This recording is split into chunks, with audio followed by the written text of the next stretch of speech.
Picture this. A boy born in chains on a Tennessee plantation becomes the fastest gun, the best rider, and the most feared roper in the entire American West. Not through luck, not through privilege, through pure skill that left white cowboys speechless. His name was Nat Love, and on July 4th, 1876, he walked into a rodeo in Deadwood, South Dakota, and shattered every assumption about what a black man could achieve in America. They called him Deadwood Dick. And his story will make you question everything you think you know about the Old West. But here's the question that haunted historians for decades. How did a boy who couldn't even own himself at age 11 become so skilled that he beat the best cowboys in America by 4 full minutes, a margin so dominant it wasn't even close? Stay until the end, because the answer reveals a truth about human potential that most people never discover. Let me take you back to June 14th, 1844, Davidson County, Tennessee, the heart of what they called the Black Belt of the South. Nat Love entered this world as property, not as a person, as property. His father was a slave foreman, supervising other enslaved people on Robert Love's plantation. His mother worked in the big house kitchen.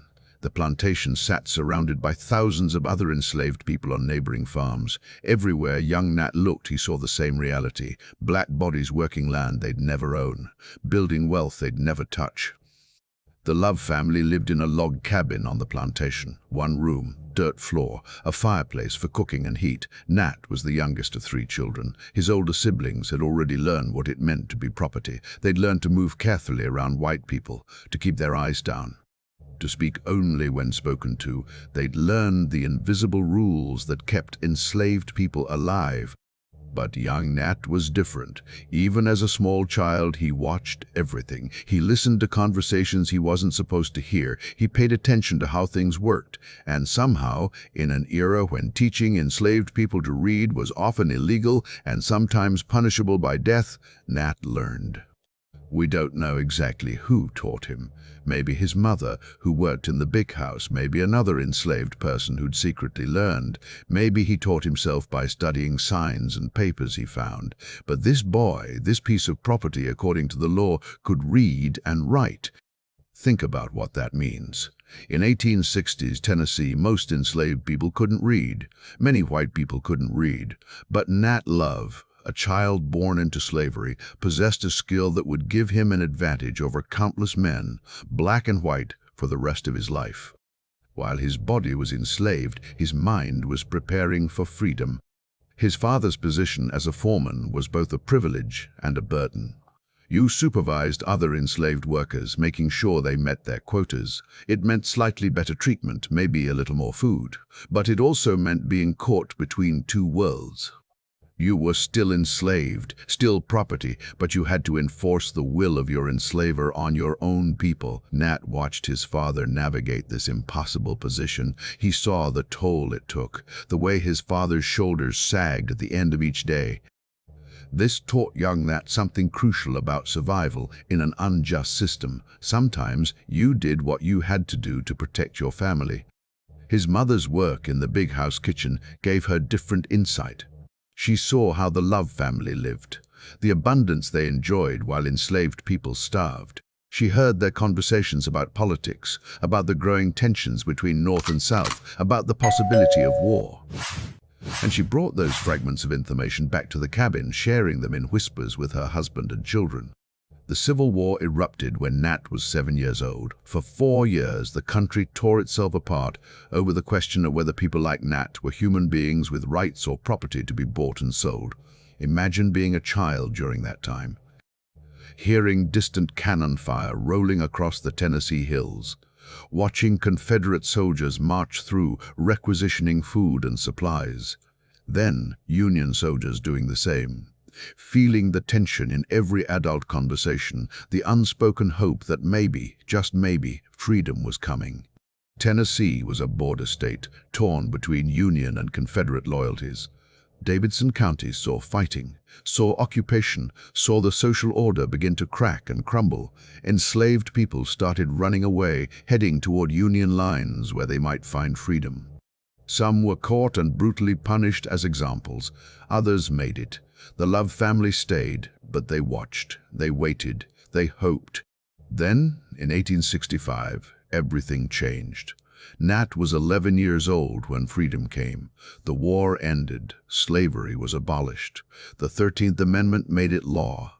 But here's what they don't tell you in history books. Freedom didn't mean prosperity. It didn't mean equality. It didn't mean opportunity. It meant you were no longer property, but you still had nothing. No land, no money, no education, no tools, no resources. Just freedom, which turned out to be a lot more complicated than it sounded. The Love family stayed on the same plantation. Where else could they go? Robert Love, their former enslaver, rented them land. They became sharecroppers, from enslaved to sharecropping. They were technically free, but they were working the same land for the same man under a system designed to keep them in debt forever. Here's how sharecropping worked. The landowner provided land and supplies. The sharecropper worked the land and gave a portion of the crop to the landowner as rent, usually half, sometimes more. But the sharecropper also had to buy supplies from the landowner on credit. And the landowner kept the books, set the prices, calculated the debt. At the end of the harvest, most sharecroppers found they owed more than their share of the crop was worth, so they went deeper into debt. And the cycle continued. This was freedom in 1865 Tennessee. This was what Reconstruction looked like for millions of formerly enslaved people. They'd traded one form of bondage for another. For 4 years, young Nat worked that land. He plowed fields behind a mule. He planted seeds. He chopped cotton under the brutal Tennessee sun. He harvested crops. He did the same back-breaking labor he'd done as a slave, except now he was supposedly free. The work was endless. The debt was crushing. The future looked exactly like the past. But Nat was learning other skills too. He learned to break horses on various plantations in the area. Plantation owners needed horses trained, and Nat had a gift for it. He could approach a wild horse, earn its trust, and turn it into a working animal. This wasn't gentle work. These were half-wild horses that would kick, bite, and buck. They could kill you if you made a mistake. But Nat learned to read their body language, to understand their fear, to communicate with them in ways that went beyond words. He'd approach slowly, speaking softly, let the horse get used to his presence. Then he'd touch it, gentle at first, letting it know he wasn't a threat. Then came the bridle, the saddle, the moment of mounting when everything could go wrong. But Nat would stay on, moving with the animal, not fighting it, but not surrendering either. Eventually, the horse would calm, would accept the rider, would become a partner instead of an enemy. This skill, this ability to take a wild animal and turn it into a working partner, this would become his ticket to a completely different life.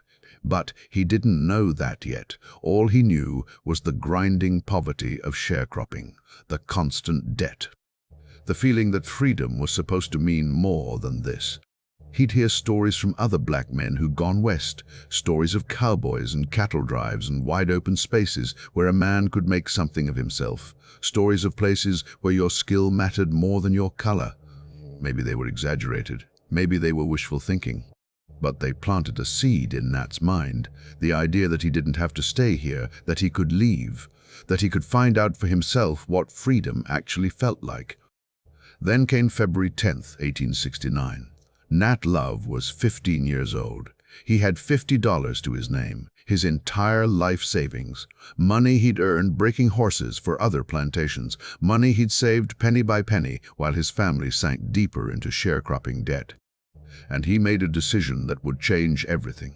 He left Tennessee, he left his family in his Uncle Leclerc, and he headed west. When asked why, his answer was simple and profound. I wanted to see more of the world. Think about that decision. 15 years old, $50, no connections, no guarantee of work, no safety net. Most people with $50 and no connections would play it safe. Find local work. Stay close to family. But Nat Love wasn't most people. He was part of a wave of young men, black and white, heading west after the war. But while white men were heading west for adventure, black men were heading west for something more fundamental. They were heading west to find out what freedom actually felt like, to see if there was a place in America where they could be judged by their abilities instead of their skin color. The journey itself was an adventure. Nat traveled by train when he could afford it, by foot when he couldn't. He passed through Kentucky, crossed into Missouri, made his way to Kansas. He saw parts of America he'd only heard about, cities bigger than anything in Tennessee, rivers wider than he'd imagined, and everywhere he went he saw the same thing. Black people trying to build new lives, trying to figure out what freedom meant, trying to survive in a country that had freed them but didn't want them. He arrived in Dodge City, Kansas, in the spring of 1869. Dodge City was becoming the epicenter of the American cattle industry. Cattle drives from Texas ended there. Cowboys drove massive herds north to the railheads where the cattle would be shipped east to feed America's growing cities. The town was rough, wild, and dangerous. Saloons and gambling halls lined the streets. Cowboys came to town after months on the trail, ready to spend their wages on whiskey and women. Gunfights were common. Death was cheap. But Dodge City was also a place where a skilled man could find work, where cowboys were needed, where the cattle industry was booming and ranches were hiring anyone who could ride and rope. Nat Love arrived in Dodge City with nothing but his horse-breaking skills and his determination. And he walked straight into the life that would make him a legend. He found work with the Duval Ranch on the Palo Duro River in the Texas Panhandle. Now, let me paint you a picture of what cowboy life actually meant in 1869. This wasn't the romanticized version you see in movies. This was brutal, dangerous work. You spent months on the trail, driving thousands of cattle across hundreds of miles. You faced stampedes that could kill you in seconds. You dealt with extreme weather, from scorching heat to freezing cold. You crossed rivers that could drown you and your horse. You fought off rustlers and predators, and if you were black, you got the roughest, most dangerous assignments without complaint. A typical cattle drive worked like this. You'd gather a herd, sometimes 2,000 or 3,000 head of cattle. You'd have a trail boss, a cook with a chuck wagon, and a crew of cowboys. Maybe 10 to 15 men for a large herd. You'd start in Texas and drive north to Kansas, a journey of several months. Each day you'd move the herd 10 to 15 miles. You'd rotate positions with some cowboys riding point at the front, some riding flank on the sides, and some riding drag at the back, eating dust all day. The work started before dawn and didn't end until after dark. You'd wake to the smell of coffee and bacon from the chuck wagon. You'd eat quickly, saddle your horse, and start moving cattle. All day you'd ride, keeping the herd together, watching for strays, preventing stampedes. At night, you'd take turns on watch, riding circles around the bedded herd, singing to keep them calm. Cowboys sang to cattle because the sound of a human voice kept them from spooking. If something startled them at night, thousands of cattle could stampede in seconds. And if you were in the way, you were dead. Nat Love learned all of this during his first year with the Duval Ranch. He learned it the hard way, through experience and near-death encounters. He learned to read weather, to spot a brewing storm hours before it hit. He learned to read cattle, to sense when they were getting nervous. He learned to rope, throwing a loop while riding at full gallop, catching a running steer by the horns or legs.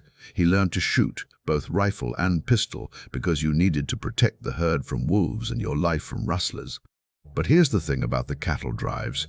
They were more merit-based than almost anywhere else in America at that time. Could you rope? Could you ride? Could you shoot? Could you keep cattle moving and keep them alive? If you could do those things, you had value.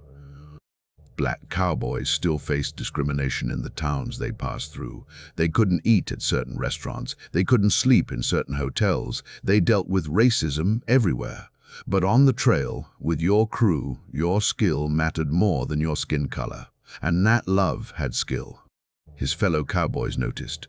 the ranch owners noticed. Word started spreading about this young black cowboy who could do things with a rope and a horse that seemed impossible.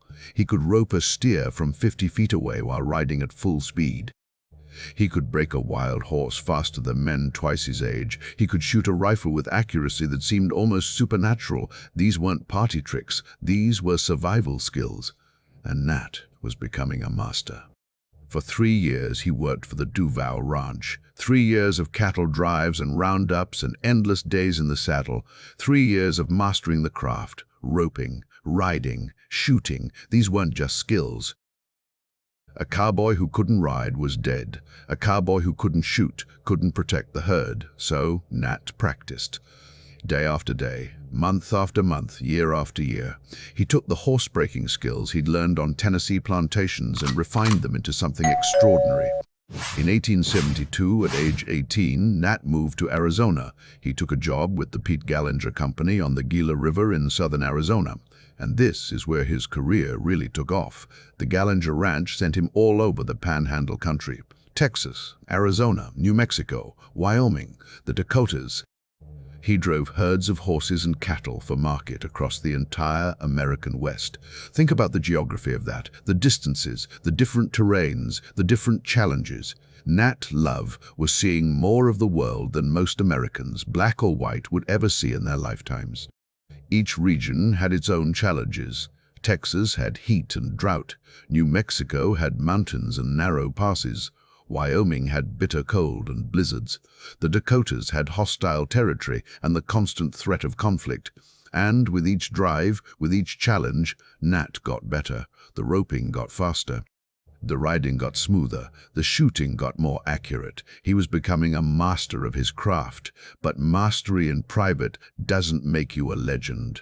Legends are made when you prove yourself in public, when you show the world what you can do, and that moment was coming. If this story of a man who refused to let others define his limits inspires you, hit that like button to help others discover what's possible when skill meets determination. July 4th, 1876, Deadwood, South Dakota. The town was booming with the Black Hills gold rush. Miners, gamblers, outlaws, and cowboys packed the streets. Gold had been discovered in the Black Hills, and thousands of people had flooded in, hoping to strike it rich. The town was wild, lawless, and dangerous. Wild Bill Hickok would be shot dead in Deadwood just 2 months later. This was the frontier at its most raw. Someone decided to hold a rodeo competition, a chance for cowboys to show off their skills and win prize money. $50 for the winner of each event. That's about $1,500 in today's money. Serious money for a working cowboy. The competition had multiple events. Roping and hog-tying a wild steer, catching, saddling, and riding a wild bronco, rifle shooting, pistol shooting. Cowboys came from all over to compete, and Nat Love, 22 years old, decided to enter. Now, imagine the scene. A black cowboy walking into a competition in 1876, just 11 years after slavery ended, in a town full of white miners and cowboys, many of whom truly believed, that an African-American man couldn't be a real cowboy, that the skills required were somehow beyond black people, that cowboys were white by definition. Nat Love was about to destroy that belief so completely that they'd remember it for generations. The atmosphere in Deadwood that day was electric. The 4th of July celebration was in full swing. Fireworks, music, drinking, gambling, and now a rodeo. A chance to see the best cowboys in the West compete. The crowd gathered around the arena, a rough circle marked out in the dirt. Cowboys checked their equipment, tightened their saddles, tested their ropes. The air smelled of dust and horse sweat and whiskey. Men placed bets on their favorite riders, and Nat Love, one of the few black faces in the crowd, prepared to show them what he could do. The bronco riding and handling event came first. The challenge was to catch a wild stallion, rope it, tie it, bridle it, saddle it, and mount it. All while the horse was fighting you every step of the way. These were animals that had never been ridden, animals that would rather die than submit. The kind of horses that could kill you if you made one wrong move. Several cowboys had already competed. Their times ranged from 13 to 16 minutes. Some had been thrown. One had nearly been kicked in the head. The crowd was getting restless, wanting to see something spectacular. Then Nat Love stepped into the arena. The crowd quieted. Some probably hoped he'd fail. Others were just curious. Could this black cowboy actually compete with the best white riders? The stallion was released, a beautiful, terrifying animal, all muscle and fury and wild spirit. It saw Nat and immediately tried to run, but Nat was ready. He moved with confidence born from years of experience. His rope was already spinning. He watched the horse's movement, predicted where it would be, and threw. The loop sailed through the air and settled perfectly around the stallion's neck. "Perfect loop," the crowd murmured. That was impressive, but the hard part was just beginning. Nat moved in, hand over hand on the rope, getting closer to the panicked animal. The horse reared, tried to strike him with its hooves. But Nat had seen this 1,000 times. He moved with the horse, not against it, got close enough to grab the halter, tied it with quick, efficient movements. The horse bucked and twisted, but Nat held on. Then came the bridle. He slipped it over the horse's head while the animal tried to bite him. Then the saddle, heavy leather that he swung onto the horse's back and cinched tight while the stallion spun in circles. Finally, the moment of truth. Nat put his foot in the stirrup and swung up onto the horse's back. The stallion exploded, bucking, twisting, sunfishing where it arched its back and twisted its body in midair, trying everything to throw this man off its back. But Nat stayed on. His body moved with the horse, anticipating every buck, every twist. He wasn't fighting the animal, he was riding it, showing it that bucking wouldn't work, but also that he wouldn't hurt it. Gradually, the horse's movements became less violent. It was still bucking, but with less conviction. It was learning, accepting, submitting. The time? 9 minutes. The crowd erupted. 9 minutes. The second-place finisher had taken 13 minutes. Nat Love didn't just win. He dominated. He beat the second-best cowboy by 4 full minutes. In a competition where seconds mattered, he won by 4 minutes. That's not a victory. That's a statement. And that's proof so overwhelming that nobody could deny it. But he wasn't done. The shooting competitions came next. First, rifle shooting. Targets set up at various distances. Nat picked up his rifle, a weapon he'd carried on countless cattle drives, a tool he'd used to hunt for food and protect herds from predators. He took his position, sighted down the barrel, and started firing. Target after target, bullseye after bullseye, the kind of accuracy that comes from years of practice, from nights on the trail when your shooting skill was the difference between eating and starving, between living and dying. The crowd watched in stunned silence as he hit target after target with mechanical precision. He won the rifle competition. Then came pistol shooting. Same setup, different weapon. Nat holstered his rifle and drew his pistol. This was closer range shooting, faster, requiring different skills, but the result was the same. Target after target. Perfect accuracy. His hand was steady. His eye was sharp. His focus was absolute. He won the pistol competition too. 3 events, 3 victories, total domination. And the crowd, the same crowd that might have doubted him at the start, gave him a nickname that would follow him for the rest of his life. Deadwood Dick, champion of the West. Think about what that moment meant. Not just for Nat Love, but for every black person in America. Here was proof, undeniable proof, that excellence had no color, that a boy born into slavery could become the best in the entire country at something. Not through luck, not through help, through pure skill and determination. The nickname Deadwood Dick became famous across the West, and Nat Love wore it with pride. But winning a competition doesn't change the world overnight. Nat went back to work, back to the cattle drives, back to the long months on the trail, and the work was still dangerous.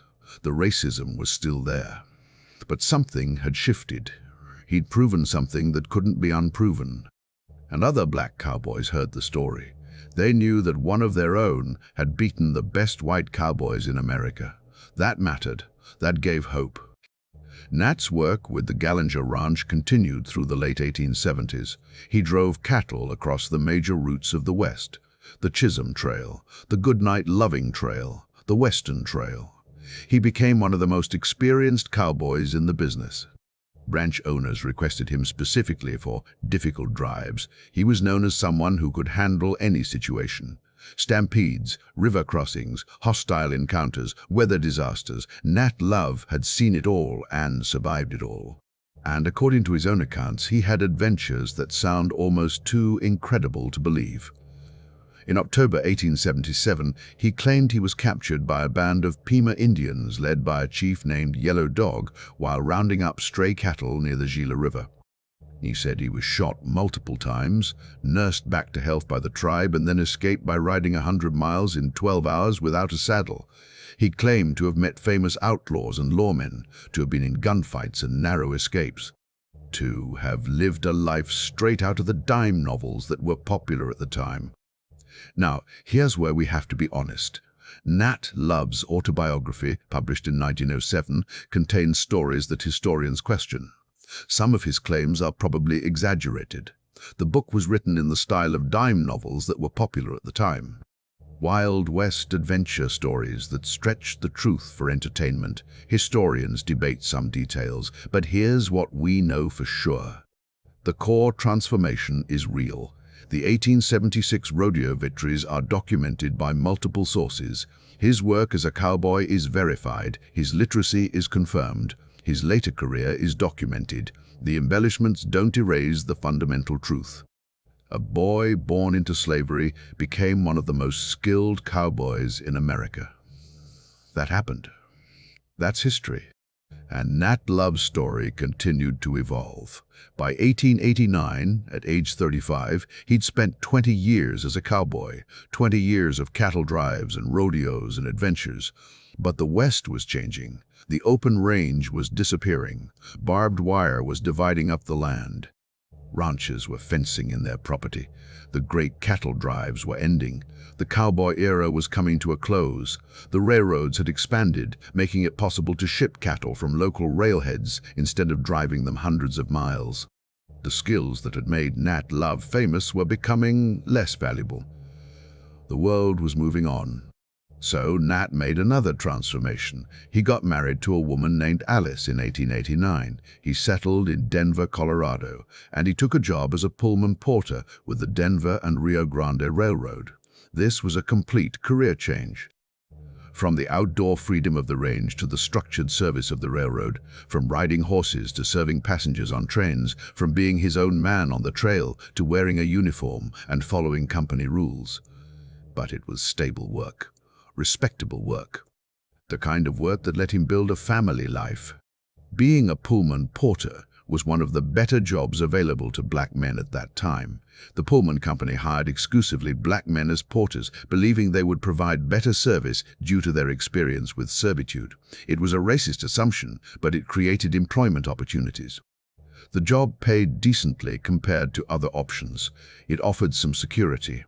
You traveled the country, seeing different cities and meeting different people. You earned tips from wealthy passengers. You had a uniform and a title. For many black men, it was a step up. But it was also a reminder of the limits that still existed. A man who'd been the champion cowboy of the West was now serving white passengers on trains, carrying their bags, making their beds, bringing them food and drinks, smiling and bowing and saying yes sir and no ma'am. Not because he lacked skill, but because America in the 1890s still had very clear ideas about what jobs black men could hold. The cowboy era had been a brief window of relative meritocracy. The railroad era was a return to rigid racial hierarchies. Nat worked as a porter for years. He was good at it, just like he'd been good at everything else he'd done. He learned the routes. He learned how to handle difficult passengers. He learned the unwritten rules of railroad service, and during that time, he watched the West he'd known disappear. The wild frontier became settled territory. The cowboys became legends. The stories became myths, and people started getting those stories wrong. They started forgetting that 1 in 4 cowboys had been black. They started creating a version of the West where everyone was white. where black cowboys didn't exist. This bothered Nat. He'd lived that history, he'd been part of it, he'd been one of the best, and now people were erasing him and thousands of other black cowboys from the story. So in 1907, at age 53, Nat Love did something remarkable. The Life and Adventures of Nat Love, better known in the cattle country as Deadwood Dick. It was one of the only first-hand accounts of an African-American cowhand in the western United States. And yes, it was written in an overly dramatic style. Yes, it was influenced by dime novels. Yes, some stories were probably exaggerated, but it was his story, in his words, his voice, his perspective. Think about what that meant. A man born as property, who wasn't supposed to be able to read or write, published a book. He took control of his own narrative. He made sure that future generations would know that black cowboys existed, that they were skilled, that they were important, that they were part of the American West. He refused to let history erase him. In his autobiography, Nat wrote something that reveals his complex perspective on America. He said, "America, I love thee, sweet land of liberty, home of the brave and the free."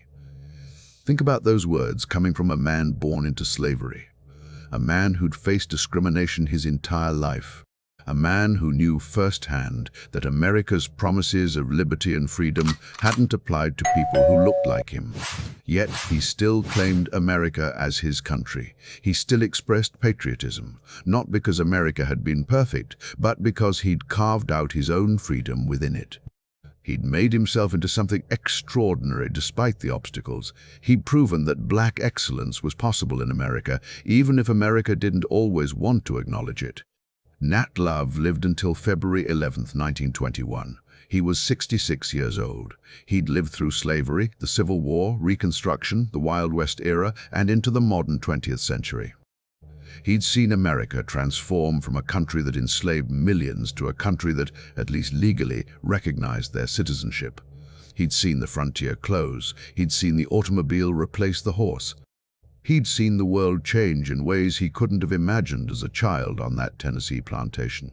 And he'd transformed himself multiple times, from enslaved child to sharecropper to cowboy to champion to railroad porter to published author. Each transformation required him to adapt, to learn new skills, to prove himself again, to reinvent who he was and what he could do. Most people go through one major transformation in their lives. Nat Love went through half a dozen. His legacy is complicated. Some historians dismiss his autobiography as too embellished to be reliable. Others see it as an important primary source that captures the spirit of the era, even if some details are questionable. But everyone agrees on the core fact. Nat Love was real. His skills were real. His victories were real. His impact was real. And that impact extended beyond his own life. His story became part of black folklore. Parents told their children about Deadwood Dick, about the enslaved boy who became the best cowboy in America. It became proof that excellence was possible, that transformation was possible, that the circumstances of your birth didn't have to determine the outcome of your life. In barbershops and churches and family gatherings, black people told and retold the story of Nat Love. It gave them hope. It gave them pride. It gave them evidence that they could achieve greatness despite the obstacles. The story also preserved the history of black cowboys at a time when that history was being erased. When Hollywood started making westerns in the 1920s and 1930s, they were almost entirely white. The thousands of black cowboys who'd worked the cattle drives disappeared from the popular imagination. But Nat Love's autobiography kept that history alive. It was evidence that couldn't be ignored, proof that black men had been central to the development of the American West. Today, we're finally learning the full story of black cowboys. Historians have documented that approximately 1 in 4 cowboys were black in the late 1800s. They've shown that black cowboys faced discrimination in towns, but often experienced better treatment within their trail crews. They've revealed that black drovers were expected to do the roughest and most dangerous work. They've uncovered stories of dozens of other black cowboys who achieved remarkable things. Names like Bill Pickett, who invented bulldogging; Bose Icard, who was one of the most respected trail bosses in Texas; Isam Dart, who became a successful rancher. The history is there, waiting to be told. But Nat Love remains the most famous, partly because he won that 1876 rodeo so decisively, partly because he wrote his own story, and partly because his transformation was so complete, from the absolute bottom of American society to the top of his profession, from property to champion. From illiterate slave to published author, the arc of his life embodies the possibility of radical transformation. Remember that question from the beginning. How did a boy who couldn't even own himself at age 11 become so skilled that he beat the best cowboys in America by 4 full minutes? Here's the answer. It wasn't one thing. It was everything working together. It was the literacy he gained while enslaved that gave him cognitive advantages. It was the horse-breaking skills he learned as a sharecropper that gave him a foundation. It was the decision to leave Tennessee that gave him opportunity. It was the years with the Duval and Gallinger ranches that gave him training and experience. It was the thousands of hours of practice that gave him mastery. It was the mental toughness developed through facing discrimination that gave him the ability to perform under pressure. And it was the timing, being born at exactly the right moment in history, that gave him the chance to prove himself. But underneath all of that was something more fundamental, a refusal to accept limitations, a belief that he could be more than what society said he could be, a determination to prove his worth through undeniable skill. Nat Love didn't just want to be good, he wanted to be the best. And he was willing to do whatever it took to get there. His transformation teaches us that mastery requires time, deliberate practice, and calculated risk. And every major advancement in his life came from choosing possibility over safety. Leaving Tennessee with $50 was a risk. Competing in Deadwood was a risk. Writing his autobiography was a risk. But those risks created his legend. The story of Nat Love matters today because it challenges our assumptions about what's possible. We live in a world that loves to tell us about limitations, about barriers, about why certain things can't be done. And yes, barriers are real. Discrimination is real. Systemic obstacles are real.